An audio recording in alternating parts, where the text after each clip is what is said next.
Welcome to this valuable information from Destiny, where Margaret Lomas shares her expertise on many aspects of property investing. Today, we hope you enjoy listening to Margaret talking about buying barriers. Even when you've made the decision to proceed with your first or next investment property, many people simply can't take that next step. Many are waiting for the perfect property to fall into their laps, and sadly, there's no such thing. There'll be something which isn't ideal about every single property that you ever find, and if you're waiting for the one which satisfies all of your investing criteria, then you're in for a long wait. The point is, even a fair to middling property bought now is better than that fantastic one which you never add to your portfolio. There are other barriers which stop people from proceeding, and some factors which lead investors to choose property which isn't appropriate for them at all. Let's look at some of them. 1. Needing to look at the property before you buy. When you bought the house you live in now, you probably went back 4 or 5 times before making the final decision.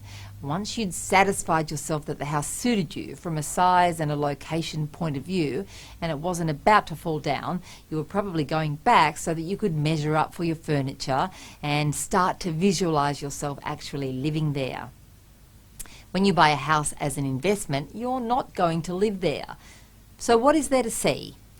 If you want to know how many bedrooms, etc., the agent can tell you this, and you can see photos too if you like.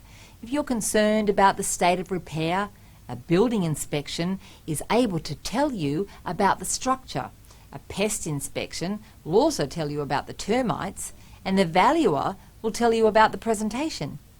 A visit to inspect will only introduce those emotions which will make you less effective at negotiating, or worse, reject a great investment because you don't like the way it looks.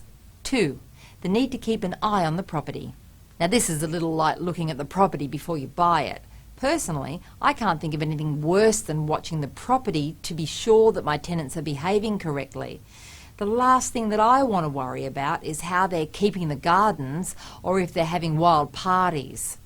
I'm fully insured against tenant damage, so why should I worry about the property? Who really wants to be keeping that close an eye on their property?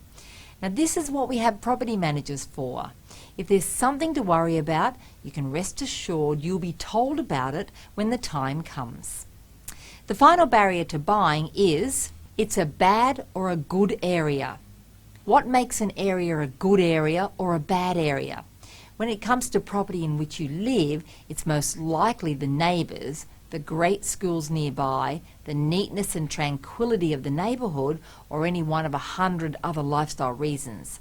What makes an area good or bad for investing?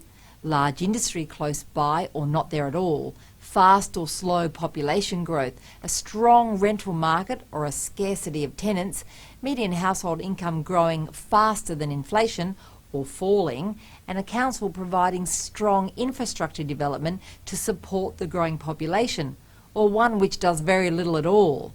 Notice that while there may be some similarities, there are also some very important differences which could mean that a good or bad area for you may well not be such a good area or a bad area after all for you to find a tenant. My books, The 20 Must-Ask Questions for Every Property Investor and Investing in the Right Property Now, both contain extensive detail about the criteria an area must have to ensure investment viability.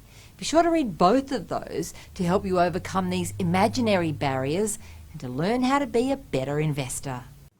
Hi there, I'm Margaret Lomas. You might remember me from my Sky News Business Property Show days, and I wanted to tell you a bit more about a fabulous new service that we're offering property investors. It's called Property Match, and it collects the important data about property such as vacancy rates, population statistics, demographics, supply-demand metrics, intrinsic growth drivers, and return on investment to match you with the right property.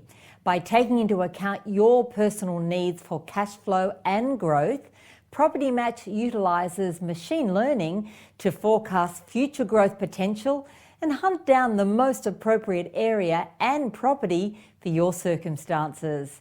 No one else has the capabilities that we have, and no other company has the experience needed to make sure that you get it right.